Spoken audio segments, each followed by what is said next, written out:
All right, welcome back to Late Night Love. Next, we shift our focus to the home front, where parenting and family dynamics can present their own set of challenges, from teaching toddlers life skills to managing in-law interactions and keeping your home in order. We offer tips and strategies for a harmonious life. That is the one thing about nice that we have actually gotten to a point where we have a nice, peaceful, harmonious life. Sometimes it's chaotic, but it's never But we always come back. It's never not peaceful. It's always peaceful. It's harmonious. It just gets crazy on occasion. We have gone through a lot to get here. Yeah. We created this. This didn't just happen. No. And, us learning from our past traumas, instead of being trapped by them was another thing. Yes. We learned how to. There's a lot of therapy that went into this, past therapy. So, it's a long journey for everybody, but every life is a long journey. I think especially the young, they don't really understand how long of a life they have left. Everything still seems so immediate. Yeah. Crisis. Everyth's a crisis.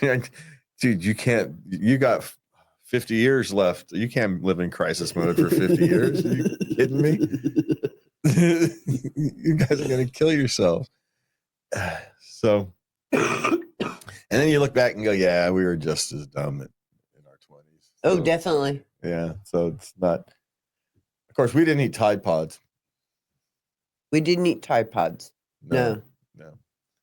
But we did slide down, metal slides that had been baked in the sun, and they were like 500 degrees. And we would literally put jeans on in the middle of summer so you could go play on the slide. Yeah. Yeah, because you couldn't play on the slide in shorts. That's a death sentence. So, yeah, and we didn't have all the nice, safe equipment that they had. We would literally put people on the spinny thing, and then spin it as fast as you could, and only the strong survive, because if you couldn't hold on to those bars or you get a little too dizzy, you went flinging off. And that was the goal of the guy sitting there trying to keep it spinning, which of course is not the safest place to be if kids come flying off, because guess who's likely to get hit? The guy's sitting there trying to make it go as fast as he can.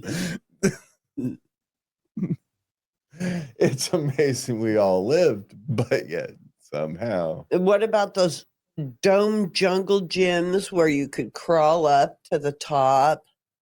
I could never get those things. I wasn't good enough to climb up to the top of those jungle gyms. And yeah, I saw friends who could climb up to the top of those things. And I also saw one who fell off and cracked his skull open. So yeah, it happens, right? It happens. Lots of kids broke their arms on the monkey bars.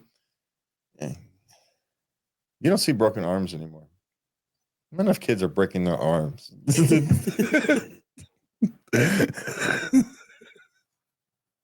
Darling. I don't really mean that. But it was funny. Okay. What do we got tonight, Lovey? Is it weird that I want to show my toddler how to shower and maybe shower with her? She's 1 year old. Well, that might be a little early, but hey, if she's, you know your child better than anybody else. If you think she's ready to start, experiencing and learning these things, then she's ready to start experiencing and learning these things. It seems a little early, to me, but I don't know that child. Might be perfectly reasonable when you meet that child. Oh yeah, they're good. Yeah. Yeah. So that is what they call a parenting call. Yeah, you got to make that. And you have all the knowledge you need. You know the child, and you've got the instincts. So if you think that it's about that time, then it's probably about that time. Yeah. Go ahead. Okay. What games and toys are your 6-year-old boys into? Sticks. You can give a 6-year-old boy anything, he's going to turn it into some kind of theoretical weapon. just what he's going to do. It's going to be a gun or a bow or a javelin or a sword. He likes swords at that age.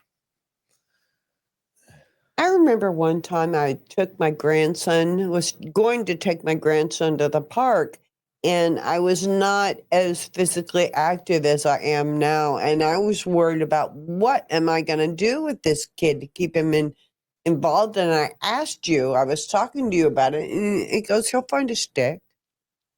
And I thought you were nuts. And then we went there, and I played a little bit. I got tired, and I sat on the bench. And he goes over, he's looking around, and he finds a stick. And I'm like, oh my goodness. How many boys did I raise? Why did you question me? That's the easiest question. They're boys. They'll figure something out. They'll find a stick or a rock or they'll dig a trail. Keep a couple of Hot Wheels in your pocket if you let them play. There's all kinds of little tricks you can do for boys at 6 years old. But in the modern era, there's far too many activities to nail down what this particular 6-year-old boy you're talking about is into. Because at 6 years old in the modern world, they could be into anything. They could be playing Roblox or Minecraft.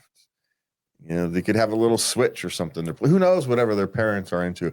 Or maybe their parents only allow them to play those old educational games. And so they're into doing puzzles and things like that because that's what they've been taught to do.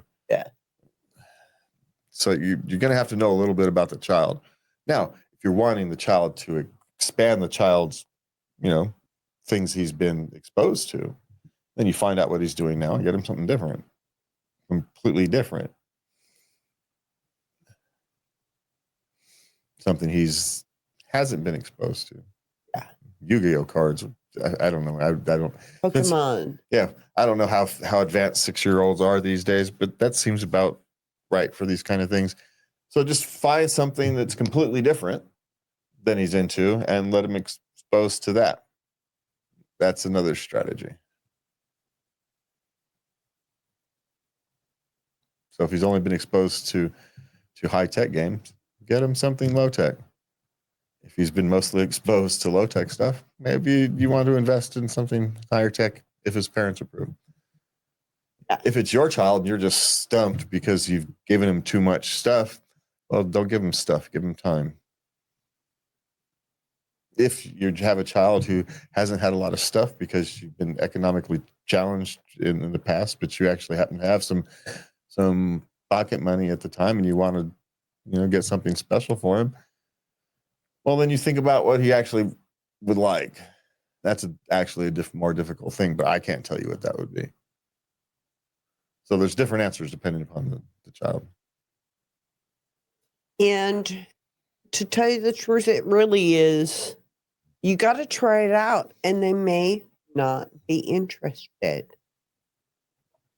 And you can't, and it doesn't mean you failed. It means you got to try again. Yeah, not everybody's going to be interested in everything. And so that's why you kind of start small and introduce them to something small and little and see. Yeah. But also at 6 years old, they're pretty easy. Pretty much anything, a Hot Wheel, Legos. They stop eating Legos at 6, so you can give them Legos, kind of things like that. Especially if they're into electronics, get them something physical. If they're into stuff physical, get them something virtual. Know the child a little bit. Just a little. Okay. What should we got? How do people keep their house tidy? Then there's a couple question marks here. Okay, obviously, you got a couple kids. I had 2 girls, and I didn't try to keep. When they were little. They were little. And I didn't try and keep the house tidy because you're going to make yourself nuts. So I would set a time in the morning, and then in the afternoon, I would go through and just do a quick tidy in the house. and it keeps it from getting unmanageable. Like this. Oh, I'm gonna just clean the house once a week on Saturday. If you got kids, man, it's gonna take you more than a day to get through that house if you only do it once a week. I'm sorry, but you're gonna have to put in a little bit of effort. A couple times a day.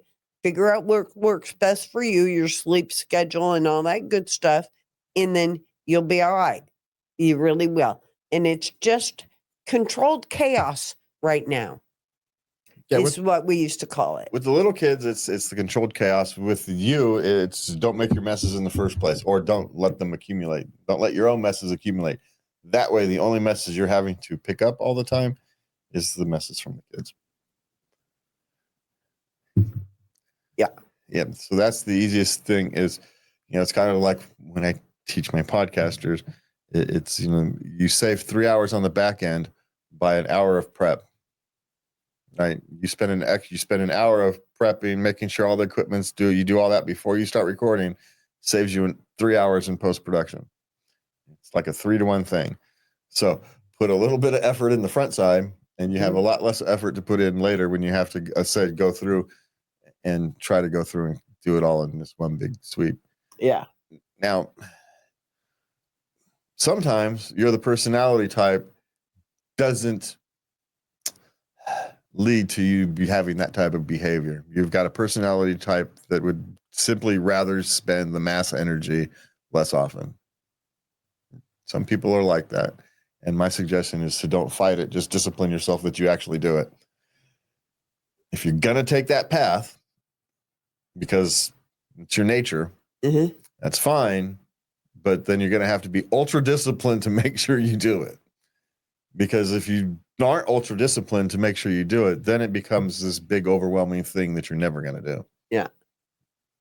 So you understand that if you're not going to do the little bit of all the time, my suggestion is to do little things constantly. Don't make any one big project. Just kind of do little things. Keep it manageable. Yeah. But otherwise, if you're the person who just doesn't like doing that for whatever reason, it goes against your nature, and you're going to do it the other way, just be massively disciplined on cleaning days. That's it. You cannot skip a cleaning day. It's like never skip leg day. Just don't do it. And the reason you don't skip leg day is because if you skip leg day, your legs suffer the next time you do the leg day. What's a leg day? The days you work out your legs. Okay. You can skip arm days, but you can't skip leg days. Well, for whatever, because then your legs don't work right the next time you could have a leg day. And so, and you need those things. So you never skip a leg day. It's the same thing. If you're going to do the mass workout cleaning type thing, then you cannot skip the day. Yeah. So that's my suggestion. My addendum to your suggestion, the caveat. Okay. Just saying, sometimes that's just not in someone's nature. And you know me, I'm never going to suggest someone work against their nature because that is not sustainable long term. Yeah. But being disciplined is. Okay. My son insists I'm saying things meanly and will no longer respond to any questions. He's 4. So, I wish I had brought this. I should have saved it. This would have been a perfect clip for that. There's a clip of Bill Maher saying, "You need to bring back the trad dad." He says, "Don't go so far back where where it's the screaming dad who's hit you with the belt." But the dad who actually says, "Because I said so," is a perfectly reasonable answer to any question a child may ask. No is okay. Sometimes life is just unfair, and you're just going to have to deal with it. These things that we don't teach kids these days. Things I taught my children, but other parents didn't teach theirs. Like, because I said so. But because I said so, I don't got time to explain it to you right now. And even if I did, you're not going to understand. So just do it. Yeah, because I said so. The answer is no. But why? Because I said so. I don't got to explain myself to you. What the hell? Still ring on his finger. What the hell is wrong with you?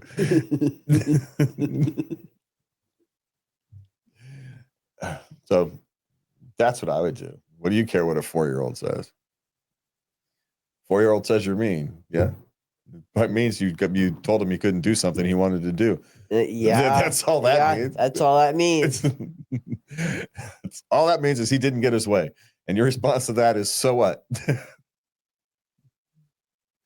You didn't get your way. Life's tough. Life's like that sometimes, homie.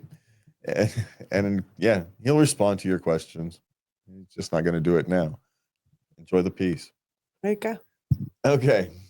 How do I tell a friend they can't have their kids over every day after work? So what? They like live close by or something? Yeah, they live close by and they send their kids over after work Why do they send their kids over after work? to play. Oh, what? There's other children? Yeah. Could you send your kids over there? Yeah, you could have that discussion about, sharing the responsibility. Of course, here's the question. Do you want your children over there? Here's the thing I always looked about it, and this is not an answer to this particular question. But when neighborhood children wanted to be at my house, my general rule of thumb was to let them. If my house was calmer and a better environment for them to be in than home, then I'm going to let them be there other than out in the streets, because that would be their other choice. I don't know if that's the case here. I don't know how good or these parents are or not. But, sometimes you end up having a big impact on children who aren't yours. Yes. And is it your burden? Do you have to carry it? No. You have every right to go have the discussion, and say, no, we've got family times during these times or whatever. It's generally, you just don't give too many details. You just say you've got family time or children are doing something else or whatever. Yeah. You say it gently, but you say it anyway. But think about the impact that you may or may not be having on these children. You may be the stability in these children's lives and not know it. They may not be sending their children over. Those children may be coming over because your house is peaceful.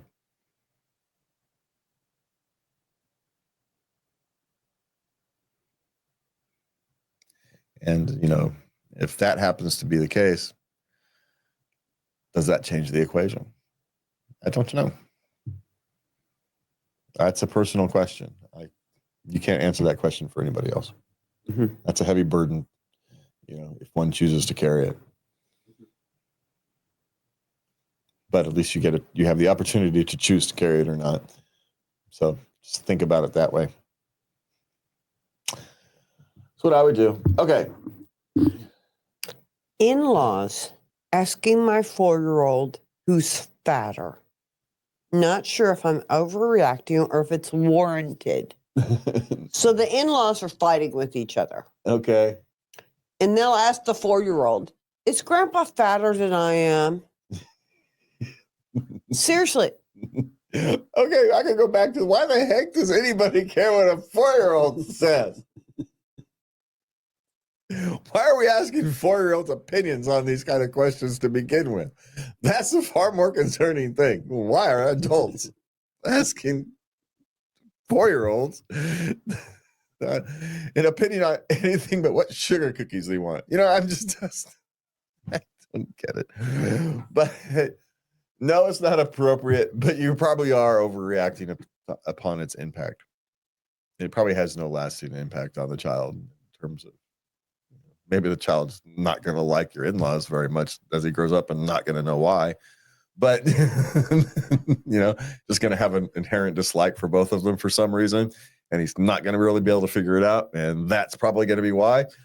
But other than that, it's not going to have some big negative impact. I just wouldn't worry about it overly. It's one of those things. It's family. Families are dysfunctional. There's yours. You can't shield him from his dysfunctional family. If he asks you about it, why are they doing it? You just tell them they're angry at each other and you just happen to be there. You know, that's the actual answer. You know, you don't even have to lie. It's just the answer. They're angry at each other and you just happen to be there. It means nothing. Don't worry about it. You know, but at 4, he's not going to understand that. He's probably going to be confused about what the fuck you people talking about. And I've been told to be polite, and calling people fat isn't polite. What am I supposed to do? This poor kid is confused. Poor little thing. Yeah. I'm supposed to be polite. Well, I can't call people fat. That's mean, you know? But yeah, it's mean asking a 4-year-old opinion on people are fat or not. But, you know, people do dumb things when anger and emotions get involved. Yeah. So, okay, what's left? One last question in this segment. All right. 3 to 4 dinners for one child every night? Advice needed. Okay, this little girl is 6. Okay. Now, she doesn't eat a lot during the day, light breakfast, light lunch. Okay. But when this is just her body. Mm-hmm. And then she sits down at night and consumes mass quantity. Yeah. And the mother is concerned. Well, see, I kind of do that. I barely eat during the day, you know, eat some bacon, maybe a candy bar, a couple sodas. That's what I consume during the day. And then I eat a big dinner and then a couple snacks before bed. It's kind of how I eat. 6 seems a little early for that pattern to develop, but maybe it's her natural pattern. Yeah. That's what I was thinking. I don't eat very much for breakfast. I eat a medium lunch and a medium dinner, and then I have a substantial snacks at night. Okay, here's the thing. Here's the thing. If they're gonna have those 3 or 4 extra meals at the end of the day, make sure those are healthy. Those don't get to be ice cream and cupcakes. Yeah. You can have your dinner, you can have your dessert, ice cream, cupcakes, or whatever. But anything past that, you're talking fruits, vegetables, you know. Yes. And if not that, rice cakes, things that aren't have any calories, right? You avoid the temptations of sugar. Yes. And heavy starches. I think is what you do. Okay. That way she still gets the feeling of getting what she wants without having the dangers of over-calorizing yourself right before you go to bed. There you go.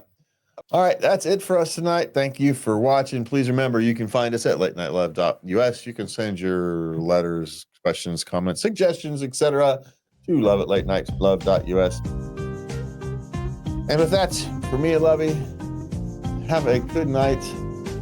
And please remember, love everybody.